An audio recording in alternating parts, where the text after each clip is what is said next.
आपने वो फ्रेज तो जरूर सुना होगा, that quality of thoughts leads to quality of life. यानी कि जिस प्रकार के आपके विचार चल रहे होते हैं उसी तरह की आपकी लाइफ डिजाइन हो रही होती है। मगर क्या थॉट्स को कंट्रोल करना आसान है? अब मैं सिर्फ इतना सा कहता हूं कि अगर सवाल बना है तो जवाब तो जरूर बना ही है। और जब तक बुक्स है ना इस दुनिया में, तब तक हर सवाल का आंसर मिलता रहेगा। और अगर आपने आज की बुक समरी की लर्निंग को अपनी लाइफ में प्रैक्टिकली इंप्लीमेंट किया ना, तो यह तय रहा कि आपके थॉट्स आपके कंट्रोल में होंगे और जिस तरह के थॉट्स फिर आप जनरेट करेंगे वैसी ही लाइफ आप अपने लिए डिजाइन कर सकेंगे। तो आज की बुक समरी है think straight, change your thoughts, change your life, जिसे लिखा है डेरियस फोरॉक्स ने। डेरियस फोरॉक्स एक ब्लॉगर, पॉडकास्टर और ऑनलाइन टीचर हैं। उन्होंने बिजनेस, प्रोडक्टिविटी और पैसा कमाने के बारे में 7 किताबें लिखी हैं। उनका काम टाइम, एनबीसी और कई पब्लिकेशन पर फीचर हुआ है। आज की ये समरी आपको अपने थॉट्स को कंट्रोल करना और इफेक्टिवली अपनी प्रॉब्लम को सॉल्व करने का तरीका सिखाएगी। इसमें आप प्रैग्मेटिज्म और दुनिया के ग्रेटेस्ट थिंकर्स के बारे में जानेंगे। अगर आप अपनी लाइफ को इंप्रूव करना चाहते हैं और लाइफ में बेटर डिसीजन लेना चाहते हैं तो इस समरी को जरूर पढ़ें और जरूर सुनें। 1860 में एक नौजवान हार्वर्ड से मेडिसिन की डिग्री पूरी करता है। इसी दौरान वो अपनी मेंटल हेल्थ प्रॉब्लम से भी जूझ रहा होता है। हालांकि वो मेडिसिन पढ़ रहा था, लेकिन खुद उसकी मानसिक हालत ठीक नहीं थी। वो डिप्रेशन का शिकार था और अक्सर उसके मन में आत्महत्या करने के विचार आते थे। इस नौजवान का नाम था विलियम जेम्स, जो आगे चलकर अमेरिका के बेस्ट साइकोलॉजिस्ट हुए और उन्होंने फिलॉसफी के एक स्कूल जिसे प्रैग्मेटिज्म कहा जाता है, उसकी फाउंडेशन रखने का क्रेडिट भी जेम्स को ही जाता है। जेम्स 3 साल तक डिप्रेशन के शिकार रहे। इस दौरान वो अपना ज्यादातर समय यही सोचते रहते थे कि उन्हें आत्महत्या क्यों नहीं करनी चाहिए। इस समय उन्हें पैनिक अटैक आते थे और हेलुसिनेशन या जो नहीं है उसके होने का एहसास होना, ऐसा महसूस होता था। दरअसल जेम्स को यह बीमारी विरासत में मिली थी, क्योंकि उनके पिता को भी डिप्रेशन था और उन्हें भी आत्महत्या करने के विचार आते थे। इसलिए जेम्स को लगता था कि उनकी मेंटल कंडीशन बायोलॉजिकल है, जिसका कोई इलाज नहीं है। लेकिन 1870 में उन्होंने इस बारे में एक अलग नजरिए से सोचना शुरू किया। जेम्स ने एक फिलोसोफर का लिखा हुआ एसे पढ़ा। उसमें समझाया गया था कि जब इंसान को एक साथ कई थॉट्स आए तो उसके पास एक फ्री विल की चॉइस होती है, यानी किसी एक थॉट पर फोकस करना। इस एसे को पढ़ने के बाद जेम्स को ख्याल आया कि वो इस डेफिनेशन को अपने हेलुसिनेशन पर अप्लाई करके देखेंगे। इससे जेम्स को यह पता चला कि अगर इंसान चाहे तो वो एक थॉट के बदले में कोई दूसरा थॉट चूज कर सकता है। इसका मतलब हुआ कि हम अपने थॉट्स को कंट्रोल कर सकते हैं। बाद में यही आइडिया प्रैग्मेटिक्स का कोर बना, जिसकी फाउंडेशन उन्होंने कई साल बाद रखी थी। हालांकि जेम्स समझते थे कि हम अपने कॉन्शियसनेस को कंट्रोल नहीं कर सकते। हमारे माइंड में कई थॉट्स आते जाते हैं, लेकिन फ्री विल की वजह से आप चूज कर सकते हो कि किस थॉट पर आपको फोकस करना है। यानी इंसान अगर प्रैक्टिस करता रहे तो वो खुद डिसाइड कर सकता है कि उसे क्या सोचना चाहिए और क्या नहीं। अपने थॉट्स पर कंट्रोल रखना लाइफ में बहुत इंपॉर्टेंट है। ये आपको लाइफ के हर फील्ड में सक्सेसफुल बनने में हेल्प करता है, चाहे वो करियर हो, फाइनेंस हो, रिलेशनशिप्स हो या फिर कोई और मैटर हो। इतिहास के कई थिंकर्स इस बात से सहमत हैं। जैसा कि फिलोसोफर रॉल्फ वॉल्डो एमर्सन कहते हैं, हम वही बनते हैं जो हम हर वक्त सोचते रहते हैं। आपके एक्शन आपके थॉट्स की देन है। अगर आपको अपने एक्शन चेंज करने हैं तो सबसे पहले अपने थॉट्स को चेंज करना होगा। और इस समरी में आप अपने थॉट्स को कंट्रोल करने के बारे में और भी काफी कुछ सीखेंगे। आइए शुरू करते हैं इस चैप्टर से। Use what works. आपका ब्रेन दुनिया का सबसे पावरफुल टूल है। ये किसी भी टेक्नोलॉजी या डिवाइस से ज्यादा कॉम्प्लेक्स और ज्यादा चमत्कारी है। लेकिन एक प्रॉब्लम है, हम इंसान एक अमेजिंग ब्रेन के साथ पैदा होते हैं, पर हमें यह नहीं पता होता कि इसे ठीक से और पूरी तरह से यूज कैसे करना है। हम लोग बहुत इम्प्रैक्टिकल भी हैं। हमें लगता है कि हम ग्रेट थिंकर्स हैं और लॉजिकल तरीके से डिसीजन लेते हैं, मगर रिसर्च इसे गलत प्रूव करती है। पिछली कई शताब्दियों में साइंटिस्ट्स को 100 से भी ज्यादा कॉग्निटिव बायस या थिंकिंग एरर के बारे में पता चला है। वो बताते हैं कि कैसे हम बिना फैक्ट्स के बारे में सोचे बिना अपने इमोशंस और गट फीलिंग के बेसिस पर डिसीजन लेते हैं। इस बुक के ऑथर डेरियस फोरॉक्स ने कॉग्निटिव बायस पर कई बुक्स पढ़ी हैं। उनमें ऐसी कहानियों या घटनाओं के बारे में लिखा गया है जब लोग सोचने में गलतियां करते हैं। डेरियस हमारे सोचने के तरीके को बदलने और उसे सही करने में हमारी मदद करना चाहते हैं और इसलिए उन्होंने ये बुक लिखी है। पहले डेरियस भी आप जैसे ही थे। उन्हें अपने थॉट्स पर कंट्रोल पाने के बारे में कुछ भी नहीं पता था। जैसे कि आज वो खुश हैं तो कल बेवजह उदास हो जाते थे। यहां तक कि उनसे डेली लाइफ की सिंपल प्रॉब्लम भी सॉल्व नहीं हो पाती थी। लेकिन उन्होंने प्रैक्टिस, रीडिंग, जर्नलिंग और सोचने की मदद से अपनी थिंकिंग को इंप्रूव करना सीख लिया था। अब डेरियस अपने माइंड के गुलाम नहीं हैं। वो अपने थॉट्स को खुद पर हावी नहीं होने देते, बल्कि उन्हें कंट्रोल करना उन्हें आता है। वो स्ट्रेट यानी कि सीधा सोच सकते हैं। स्ट्रेट सोचने का यह मतलब नहीं है कि आप कितने इंटेलिजेंट हैं या मैथ्स के प्रॉब्लम को सॉल्व करने में कितने अच्छे हैं, बल्कि इसका मतलब यह है कि अपने थॉट्स को सक्सेसफुली कंट्रोल कर पाना। ऐसा करके आप एक खुशहाल, हेल्दी और मीनिंगफुल लाइफ जी सकते हैं। आपको काम के और फिजूल के थॉट्स के बीच में फर्क पता होना चाहिए। किसी भी नतीजे पर पहुंचने से पहले शांत रहकर फैक्ट्स को स्टडी करें और चीजों को अलग नजरिए से देखने की कोशिश करें, तब जाकर किसी नतीजे पर पहुंचें। Clear thinking requires training. हमारा माइंड एक मसल जैसा है जिसे हेल्दी और फिट रखने के लिए डेली एक्सरसाइज की जरूरत पड़ती है। नई चीजें सीखना एक अच्छा तरीका है अपने दिमाग को फिट रखने के लिए, लेकिन बहुत से लोगों को लगता है कि लर्निंग सिर्फ स्कूल तक ही सीमित होती है। जैसा कि जब उन्होंने बैचलर या मास्टर्स की डिग्री लेने के लिए पढ़ाई की थी। स्कूल में हम नए नए आइडियाज और स्किल्स सीखते हैं जो हमारे सोचने और लाइफ को जीने का तरीका बदल देता है। लेकिन एक बार हम एक माइंडसेट के आदी हो गए तो फिर उसे बदलना मुश्किल होता है। हम एक हैबिट डेवलप कर लेते हैं और अपने माइंड की एक्सरसाइज करने के बजाय रिलैक्स होकर बैठ जाते हैं। लोग अक्सर कहते हैं कि मुझे अब आराम से बैठकर थोड़ा नेटफ्लिक्स एंजॉय करना है, लेकिन हमें किससे रेस्ट चाहिए? क्या ये ऑफिस के वही रिपीटेटिव टास्क हैं या वही जाने पहचाने से थॉट्स? जब तक वाकई में जरूरत ना हो, हम शायद ही अपना दिमाग लड़ाना पसंद करते हैं। जैसे कि जब हमारे एग्जाम होते हैं तभी हम पढ़ते हैं, वरना तो हम आराम से बैठकर सोचते रहते हैं कि जाने दो, इसका फायदा ही क्या है। वेल, पॉइंट ये है कि आपके माइंड को एक्सरसाइज चाहिए। स्ट्रेट थिंकिंग के लिए प्रॉपर ट्रेनिंग की जरूरत पड़ती है। डेरियस ने एक डायग्राम क्रिएट किया यह दिखाने के लिए कि अनट्रेन्ड माइंड कैसा दिखता है। जब आपके थॉट्स आपके कंट्रोल से बाहर हो जाते हैं तो वो किसी पेपर पर लिखे डार्क और गंदी लकीरों जैसे नजर आने लगते हैं। यानी इसमें हैप्पी, सैड, पॉजिटिव, नेगेटिव और कंफ्यूजिंग थॉट्स एक साथ मिल जाते हैं जो दिमाग में लगातार चलते रहते हैं। इसका सॉल्यूशन है कि आपको इस अफरा तफरी से क्लैरिटी की ओर बढ़ना चाहिए। From chaos to clarity. 2014 में डेरियस नीदरलैंड में अपने होम टाउन से लंदन चले गए। उनके होम टाउन में करीब 100,000 लोग रहते थे, जबकि अकेले लंदन की पॉपुलेशन 7 मिलियन थी। जितना डेरियस ने सोचा था, दूसरी जगह बसना उससे ज्यादा मुश्किल रहा। सबसे पहला सवाल था वहां रहने के लिए कोई जगह ढूंढना। डेरियस को लंदन में नई जॉब मिली थी। अगर वो आनन फानन में कोई अपार्टमेंट रेंट पर लेते तो लैंडलॉर्ड उनकी मजबूरी का फायदा उठाकर ज्यादा रेंट डिमांड करता। इसलिए डेरियस शुरुआत के 3 महीने में एक रेंटेड रूम में रहे। कुछ दिनों बाद उन्होंने एक अपार्टमेंट ढूंढना शुरू किया जहां से वो घंटे भर के अंदर अपने ऑफिस पहुंच सकें। लेकिन वैसा कुछ भी नहीं हुआ जैसा डेरियस ने प्लान किया था।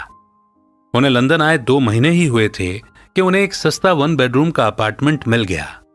उन्होंने रेंटेड अपार्टमेंट छोड़ दिया और अपने मकान मालिक के साथ एग्रीमेंट कर लिया। डेरियस के पेरेंट्स और भाई उनका सामान शिफ्ट करवाने नीदरलैंड से आए, लेकिन डेरियस के पास इतना सामान था ही नहीं।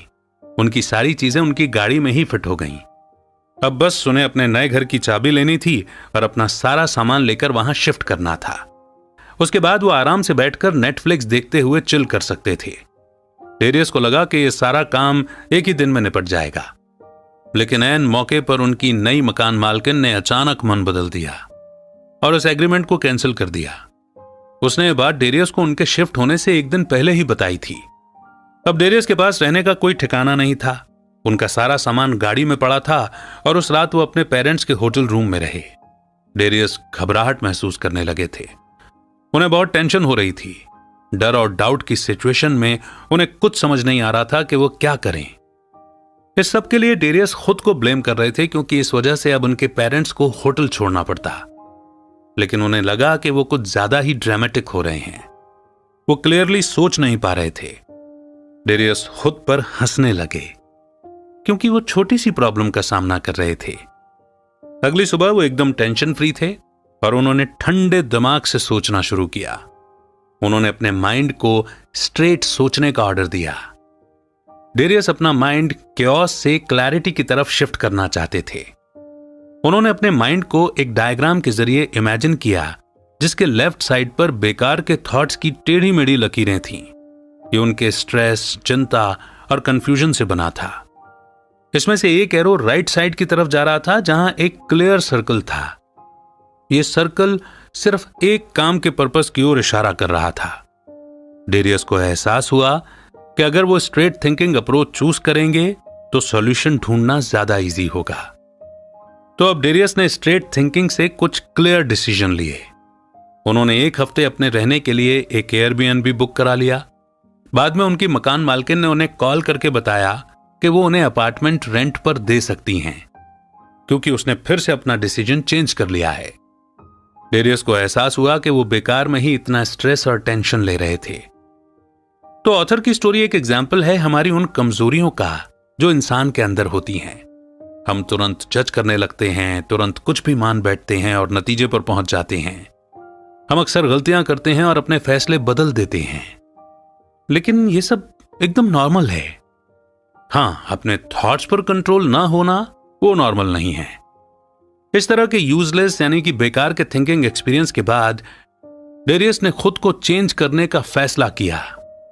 उन्होंने अपने माइंड के केओस को क्लैरिटी के साथ बदलना सीख लिया था। डेरियस ने खुद को शांत करना सीख लिया था। वो अपने माइंड में सिर्फ काम के थॉट्स को आने देते थे। तो आगे के चैप्टर्स में वो आपको बताएंगे कि क्लैरिटी कैसे अचीव की जा सकती है। A brief history of thinking. पहले के चैप्टर्स में आपने जाना कि काम के और बेकार के दोनों तरह के थॉट्स होते हैं। सारे थॉट्स इंपॉर्टेंट नहीं होते, इसलिए इनके बीच का फर्क जानना बहुत जरूरी है। मार्कस ऑरेलियस ने एक बार कहा था, यूनिवर्स हमेशा बदलता रहता है और हमारा जीवन हमारे थॉट से बनता है। जरा अपने चारों ओर एक नजर डालिए। आज गैजेट्स ने इंसान को चलते फिरते भूत में बदल दिया है। जॉब्स कम हो रही हैं, सैलरी उतनी ही है, पर कॉस्ट ऑफ लिविंग लगातार बढ़ती जा रही है। दुनिया इतनी तेजी से बदल रही है कि कदम से कदम मिलाकर चलना मुश्किल हो गया है। इंसान टेंशन और अनसर्टेनिटी में जी रहा है। आप खुद से ही पूछते हो कि मैं सरवाइव कैसे करूं, कैसे ज्यादा पैसे कमाऊं, कैसे मैं अपने होशो हवास कायम रखूं। अपने थॉट्स को कंट्रोल करना बेहद चैलेंजिंग होता है। 5वीं शताब्दी बीसी से ही दुनिया भर के फिलोसोफर्स इस बात पर सहमत थे कि इंसान का माइंड प्रॉब्लम सॉल्व करने का एक टूल है। आपकी लाइफ की क्वालिटी आपके थॉट्स की क्वालिटी पर डिपेंड करती है। सुकरात, कन्फ्यूशियस, रेने डेस्कार्टेस और विलियम जेम्स, इन सब ने सोचने के इफेक्टिव तरीके बताए थे। ग्रीक फिलोसोफर सुकरात हर चीज पर सवाल उठाया करते थे, यहां तक कि अपने थॉट्स पर भी। जब उन्हें दुनिया का सबसे बुद्धिमान इंसान कहा गया तो सुकरात ने कहा था कि मुझे बस एक चीज का यकीन है कि मैं कुछ नहीं जानता। सच तो यह है कि सुकरात का यह कहना है कि वो कुछ नहीं जानते, यह कहना ही उन्हें बुद्धिमान बनाता है। फ्रेंच फिलोसोफर रेने डेस्कार्टेस 17वीं शताब्दी में इससे भी एक कदम आगे बढ़ गए थे। उन्हें दुनिया की हर चीज पर डाउट था, यहां तक कि खुद के अस्तित्व पर भी। डेस्कार्टेस कहते थे कि मैं सोचता हूं इसलिए मैं हूं। उन्होंने नतीजा निकाला कि उनका अस्तित्व उनके सोचने की वजह से है।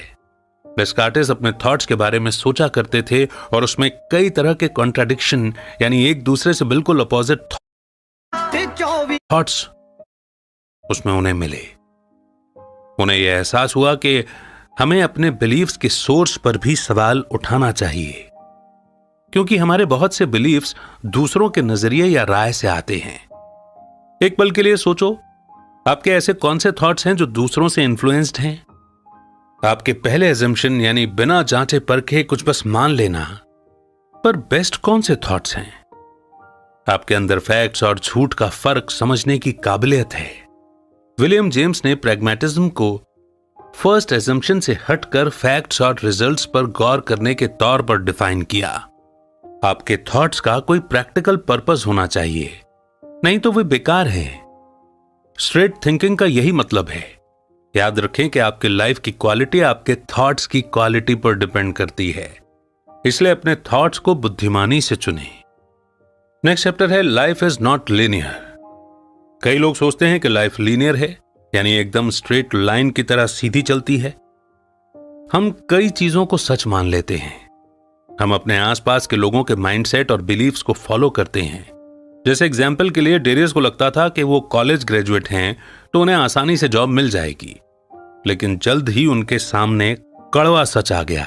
लाइफ में कुछ भी सर्टेन या फिक्स नहीं है, और पैसा पेड़ पर नहीं उगता।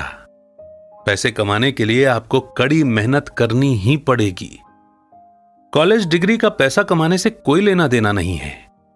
डेरियस को एहसास हुआ कि स्किलफुल होना कॉलेज डिग्री से लेना ज्यादा जरूरी है। अगर आप किसी चीज में एक्सपर्ट हैं तो यानी आप उस काम में और ज्यादा वैल्यू ऐड कर रहे हैं, पर आपके एक्सीलेंट स्किल्स के बदले में लोग आपको ज्यादा पे करने के लिए भी तैयार रहेंगे। डेरियस ने यह भी सीखा कि किसी गोल को अचीव करना कभी स्ट्रेट लाइन में नहीं होता। हालांकि ज्यादातर लोगों को ऐसा ही लगता है। जैसे एग्जाम्पल के लिए आप कोई बिजनेस स्टार्ट करना चाहते हैं, वहां एक स्ट्रेट एरो है जो आपको अपने गोल की तरफ ले जा सकता है। आपको वहां तक पहुंचने के लिए लगातार काम करना पड़ेगा। हालांकि सच्चाई इससे कोसों दूर है। आपके गोल तक पहुंचने का यह सफर उतार चढ़ाव से भरा होगा। ये स्ट्रेट लाइन की तरह नहीं होता है। इसका रास्ता टेढ़ा मेढ़ा और घुमावदार है। डेरियस खुद अपना बॉस बनने से पहले कई लोगों के लिए काम कर चुके थे। उन्होंने एक बिजनेस भी स्टार्ट किया था जो चला नहीं। वो निराश हो गए और उन्होंने लगभग हार मान ली थी। डेरियस को एहसास हुआ कि उन्हें सक्सेसफुल होने के लिए बैकअप प्लान की और दूसरे ऑप्शन की जरूरत पड़ेगी। ये एक्सेप्ट कर लेना कि लाइफ सीधी नहीं चलती है, हमें क्लियरली सोचने में हेल्प करता है। बिजनेस स्टार्ट करने के अलावा डेरियस रियल एस्टेट में भी इंटरेस्टेड थे। शुरुआत में वो लंदन या एम्स्टरडैम में इन्वेस्ट करना चाहते थे, लेकिन रियल एस्टेट का कॉस्ट इन शहरों में काफी ज्यादा था और उनके पास इतना पैसा नहीं था। इसीलिए डेरियस ने दूसरे ऑप्शंस ढूंढने शुरू किए। उन्होंने बढ़ते हुए रियल एस्टेट मार्केट को स्टडी किया और आखिर में नीदरलैंड में अपने होम टाउन में ही इन्वेस्ट करने का डिसीजन लिया। यहां दाम कम थे और पॉपुलेशन तेजी से बढ़ रही थी। उनके शहर में स्कूल और बिजनेस में खूब इन्वेस्ट किया जा रहा था। इसके अलावा डेरियस वहां कई लोगों को जानते थे क्योंकि वो पहले वहां रहा करते थे। जल्दी उन्हें अपने होम टाउन में एक अच्छी ही डील मिल गई। आप इस एग्जाम्पल से सीख सकते हैं कि अपने गोल्स अचीव करने के कई तरीके हो सकते हैं। अगर फर्स्ट ऑप्शन फेल हो गया है तो आप दूसरा ऑप्शन ट्राई कर सकते हैं। एक और लेसन यह है कि पॉपुलर चॉइस हमेशा राइट चॉइस नहीं होती। आपको खुद डिसाइड करना चाहिए और फैक्ट्स के बेसिस पर ही किसी नतीजे पर पहुंचना चाहिए। Filter your thoughts. हम दुनिया भर की इंफॉर्मेशन को प्रोसेस नहीं कर सकते, इसलिए हमारा ब्रेन फिल्टर करने के लिए इवॉल्व हुआ है और ये मेंटल शॉर्टकट्स यूज करता है। ये शॉर्टकट्स हमें इंफॉर्मेशन को प्रोसेस करने और जल्दी से डिसीजन लेने में हेल्प करते हैं। इन मेंटल शॉर्टकट्स को ह्यूरिस्टिक्स कहते हैं। ये वो स्ट्रेटजीज हैं जिन्हें हम एक जैसे प्रॉब्लम पर अप्लाई करते हैं। ह्यूरिस्टिक का एक एग्जाम्पल है ट्रायल एंड एरर मेथड। वैसे ये हमेशा प्रैक्टिकल नहीं होता है, क्योंकि करियर बनाने के लिए अगर आप ट्रायल एंड एरर मेथड को यूज करेंगे तो शायद सक्सेसफुल होने से पहले आपकी पूरी लाइफ इसमें निकल जाए।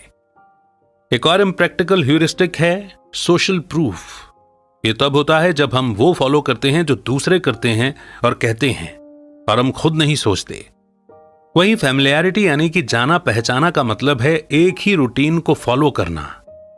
फैमिलियरिटी के साथ प्रॉब्लम यह है कि कई बार हमें कुछ बड़ा और कमाल का करने के लिए रिस्क लेना ही पड़ता है। इसलिए ह्यूरिस्टिक या मेंटल शॉर्टकट्स अक्सर नेगेटिव रिजल्ट्स देते हैं। ह्यूरिस्टिक से बेहतर है कि थॉट्स को फिल्टर करने और डिसीजन लेने के लिए प्रैग्मेटिज्म अप्लाई किया जाए। क्योंकि प्रैग्मेटिज्म का बेसिक आइडिया है ट्रू इज व्हाट वर्क्स, यानी कि जो काम करता है वही सच है। जैसे कोई इंसान कह सकता है कि ड्रग्स लेने से मुझे फायदा होता है, लेकिन आपको इसका इंटरनल मीनिंग नहीं लेना है। जैसे एग्जाम्पल के लिए एक कहावत है कि good things come to those who wait, यानी जो सब्र रखते हैं उन्हें अच्छा फल मिलता है। मगर इसका यह मतलब नहीं है कि आप घर के अंदर बैठकर अच्छे रिजल्ट का वेट करते रहें।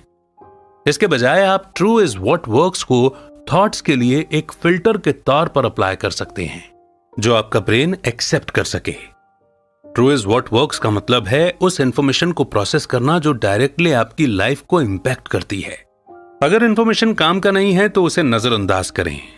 सिर्फ उन आइडियाज को माइंड में जगह दें जो आपकी लाइफ को बेटर बना सकें। जैसे एग्जाम्पल के लिए कई लोग मानते हैं कि बड़े शहरों में बड़ी अपॉर्चुनिटीज मिलती हैं। डेरियस को भी यही लगता था। यही वजह थी कि वो जॉब की तलाश में लंदन आए थे और उन्हें एक हाई पेइंग जॉब मिल भी गई थी। लेकिन बड़ी जॉब अपने साथ बड़ी प्रॉब्लम्स और जिम्मेदारी भी लेकर आई। इसके अलावा डेरियस को एहसास हुआ कि उन्हें बड़े शहर पसंद नहीं है। बड़े शहरों की high cost of living, pollution और भीड़ भाड़ वाली जगहें उन्हें सख्त नापसंद थीं। उन्हें एहसास हुआ कि उन्हें अपना माइंडसेट चेंज करना होगा। डेरियस नीदरलैंड में अपने होम टाउन लौट आए। यहां वो कम काम में भी बेहतर कमा सकते थे क्योंकि छोटे शहरों में ज्यादा शांति होती है, पर यहां वो कई लोगों को जानते भी थे। 10 मिनट के अंदर वो पूरे शहर में कहीं भी जा सकते थे। बाकी लोग शायद कहेंगे कि डेरियस की ये होम टाउन वाली लाइफ बोरिंग और अनसेटिस्फाइंग है, लेकिन डेरियस के लिए यही बेस्ट थी। ये उनके लिए काम कर गई और आपको भी वही करना चाहिए जो आपके लिए काम करे। इस तरह आप प्रैक्टिकल बन सकते हैं। Stop thinking. इंसान के माइंड में हमेशा थॉट्स आते रहते हैं, खासकर तब जब रात को उसे नींद आ रही हो। आपको अब तक एहसास हो चुका होगा कि आपके 99% थॉट्स बेकार होते हैं। ये आपको कोई प्रॉब्लम सॉल्व करने में या किसी कॉम्प्लेक्स आइडिया को समझने में हेल्प नहीं करते। आप शायद अपना ज्यादा टाइम सोचने में गुजारते होंगे, जैसे कि कहीं मैं फेल ना हो जाऊं, कहीं मुझे कैंसर ना हो जाए, कहीं मेरी लाइफ बर्बाद ना हो जाए। लोग सोचेंगे कि मैं एक लूजर हूं, मैं सब कुछ छोड़ देना चाहता हूं। मगर ऐसे थॉट्स का आखिर मकसद क्या है? क्या आपको इस सवाल का कोई जवाब नहीं सूझ रहा? यही तो बात है, इसका जवाब हो ही नहीं सकता। ये बताए गए एग्जाम्पल्स बस बेकार के थॉट्स हैं। ये हमारी कोई मदद नहीं करते, मगर फिर भी हमें ये थॉट्स आते हैं। तो इसका सॉल्यूशन क्या है? सॉल्यूशन बस यही है कि आप इन थॉट्स के प्रति अवेयर रहें। खुद को ब्लेम करने के बजाय इस चीज पर फोकस करें कि कौन से थॉट्स इग्नोर करने हैं और कौन से थॉट्स डिसीजन लेने में काम आएंगे। डेरियस को भी कई सालों तक कुछ छोड़ने या हार मान लेने के फिजूल के थॉट्स आया करते थे। जब वो हाई स्कूल में थे तो वो पढ़ाई छोड़कर कोई काम करना चाहते थे। जब वो बास्केटबॉल खेलते थे तो प्रैक्टिस नहीं करना चाहते थे, इसलिए वो गेम छोड़ना चाहते थे। डेरियस ने अपनी लाइफ में कई बार कुछ न कुछ छोड़ने के बारे में सोचा था। जो चीजें उन्हें पसंद थीं, उन्हें छोड़ने का ख्याल अक्सर उनके मन में आता था। आखिरकार डेरियस को फील हुआ कि बस सब बहुत हो चुका। उन्होंने डिसाइड किया कि वो अब ज्यादा कुछ नहीं सोचेंगे। वो अपने थॉट्स के प्रति अवेयर हो गए और उनसे कहने लगे कि तुम मुझे कंट्रोल नहीं कर सकते।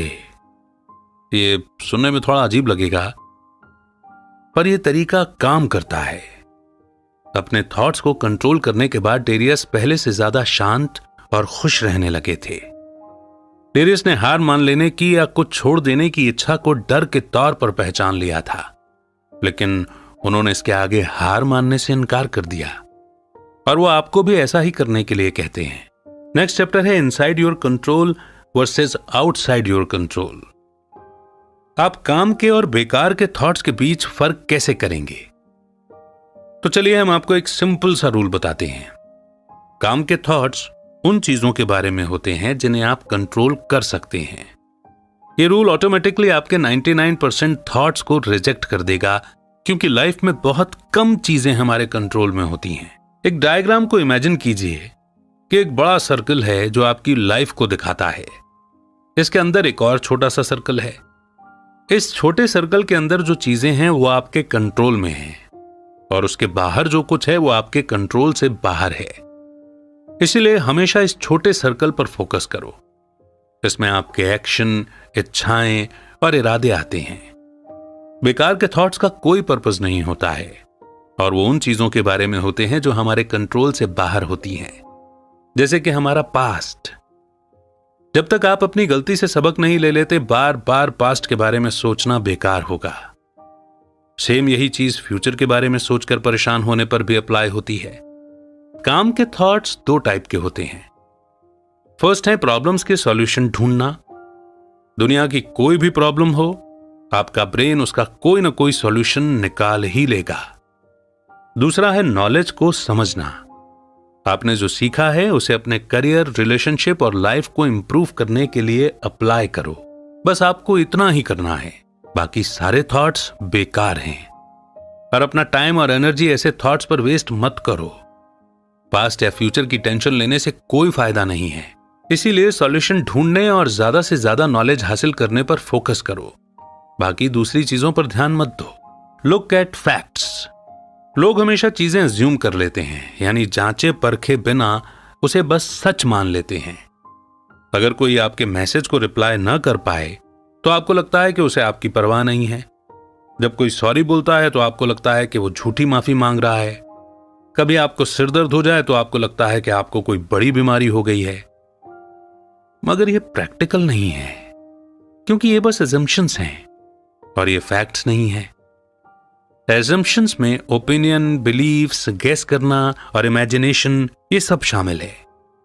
फैक्ट्स में रिसर्च, एक्सपेरिमेंट और स्टैटिस्टिक्स शामिल है।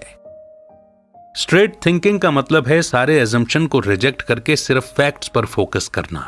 लेकिन फैक्ट्स और सच के बीच एक फर्क है। जैसे एग्जाम्पल के लिए लोग अक्सर पूछते हैं कि क्या भगवान हैं? साइंटिस्ट्स इस बात से सहमत नहीं होते क्योंकि उन्होंने इसका कोई प्रूफ नहीं देखा है। लेकिन उनकी राय का आप पर असर नहीं होना चाहिए। हां, अगर लेकिन भगवान का हमारी लाइफ पर असर है तो उनका अस्तित्व हमारे लिए सच है, फिर चाहे कोई कुछ भी कहे। जर्मन फिलोसोफर फ्रेडरिक नीत्शे ने एक बार कहा था, कोई फैक्ट्स नहीं होते हैं। इंसान होने के नाते हम सिर्फ रियलिटी के इंटरप्रेशन पर भरोसा कर सकते हैं, क्योंकि हम रियलिटी को एक्यूरेटली कभी कंफर्म ही नहीं कर सकते। मगर इसका मतलब ये नहीं है कि हम जो कुछ भी जानते हैं वो रियलिटी नहीं है और हम बस एक ड्रीम वर्ल्ड में रह रहे हैं। हमें बस ये जानने की जरूरत है कि फैक्ट्स और सच सेम चीज नहीं है।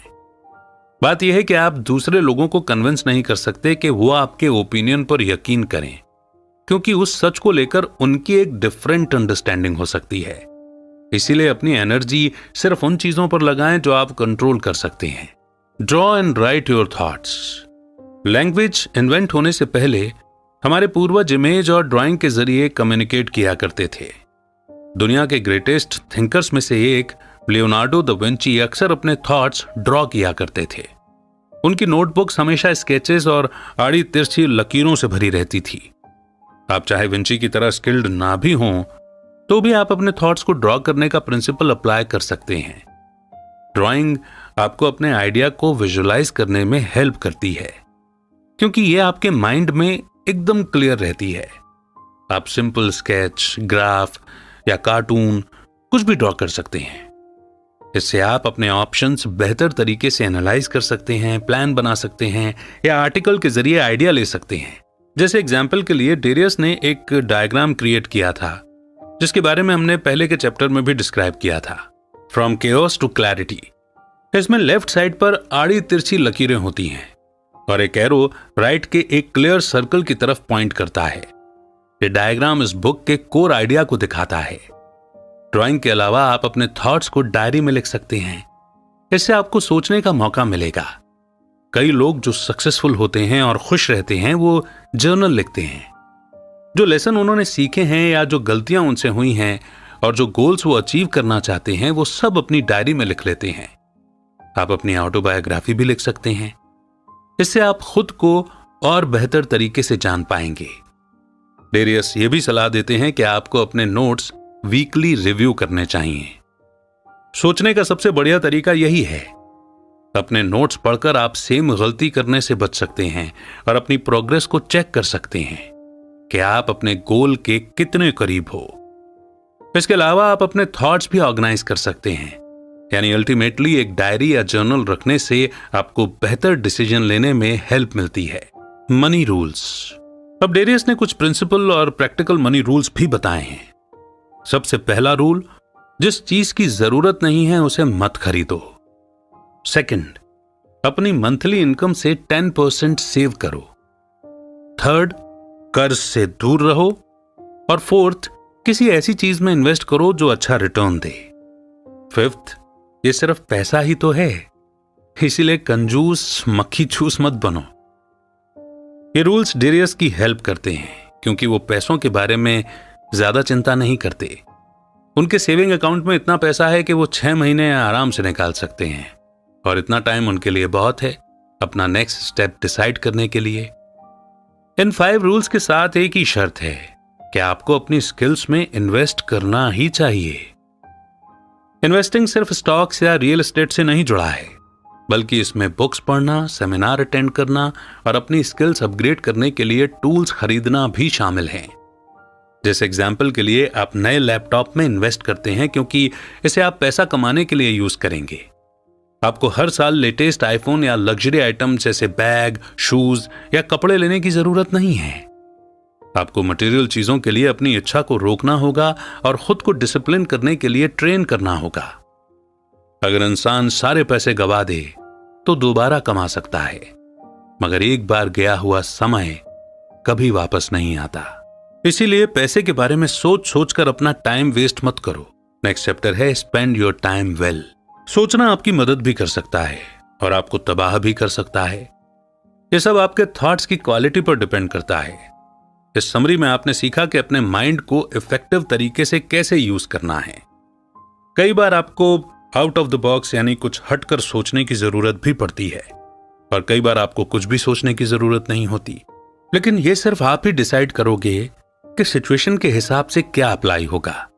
आमतौर पर सलाह यही दी जाती है कि सोचने पर बहुत ज्यादा टाइम वेस्ट मत करो क्योंकि यह अनप्रोडक्टिव है। अगर आप कोई एक्शन नहीं लेते तो आपका सोचना बेकार है।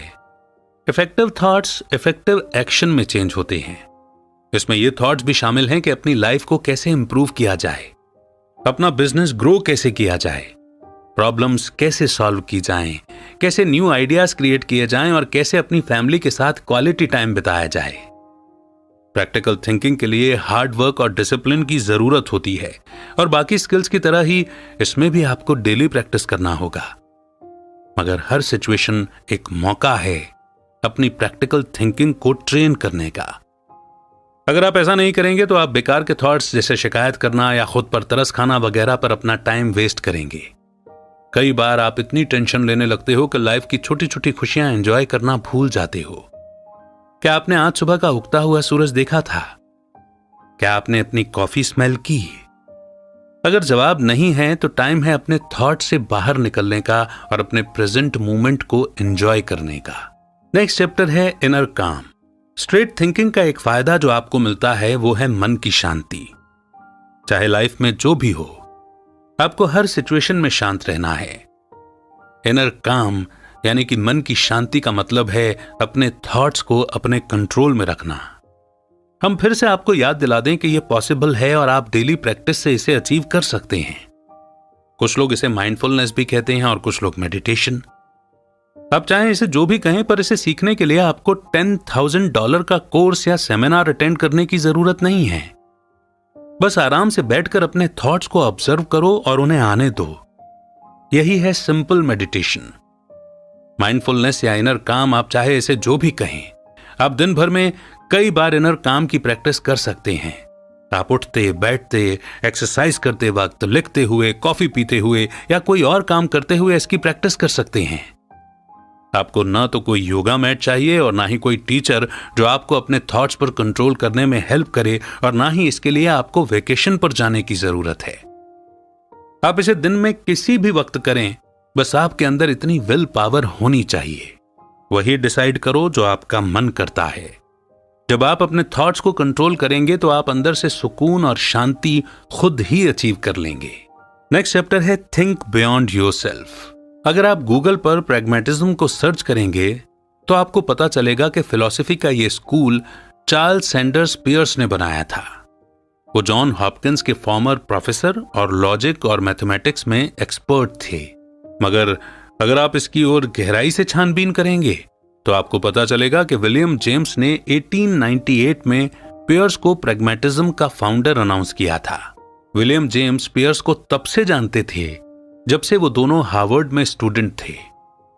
पियर्स पहले एक वेल रिस्पेक्टेड एकेडमिक हुआ करते थे, लेकिन फिर कुछ सालों बाद उनकी पोजीशन और रेपुटेशन सब खो गई, क्योंकि वो अपनी शादी से जुड़े एक स्कैंडल में फंस गए थे। 1875 में पियर्स की पहली पत्नी उन्हें छोड़कर चली गई थी, क्योंकि वो शादीशुदा होते हुए भी एक दूसरी औरत के प्यार में पड़ गए थे। उन्हें अपनी पहली पत्नी से तलाक लेने में 8 साल लगे और ये 8 साल पियर्स ने अपनी लवर के साथ गुजारे। उनके एक कलीग ने जॉन हॉपकिंस के ऑफिशियल्स को इस मामले की जानकारी दी थी। इसके बाद पियर्स को उनकी प्रोफेसर की पोजीशन से हटा दिया गया और बाकी यूनिवर्सिटीज ने भी उन्हें जॉब देने से मना कर दिया। इसके बाद उनकी लाइफ गरीबी में गुजरी, यहां तक कि उन्हें न्यूयॉर्क शहर की सड़क पर भी सोना पड़ा। उनके मुश्किल के दिनों में किसी ने उनकी मदद नहीं की, सिवाय उनके पुराने दोस्त विलियम जेम्स ने। जेम्स अपने डिप्रेशन से बाहर आ गए थे और उन्होंने एक बुक लिखी जिसे क्रिटिक्स ने काफी सराहा। इस बुक का टाइटल था प्रिंसिपल्स ऑफ साइकोलॉजी। उन्हें यह बुक पब्लिश करने में 12 साल लगे, लेकिन इस बुक ने उन्हें काफी फेमस बना दिया था और उन्हें हार्वर्ड में प्रोफेसर की पोजीशन भी दिलवाई। जहां एक तरफ पियर्स का करियर चौपट हो गया था, वहीं दूसरी तरफ जेम्स अपने करियर की बुलंदियों पर थे। 1898 में दिए अपने एक लेक्चर में जेम्स ने पियर्स को प्रैग्मेटिज्म का फाउंडर अनाउंस किया।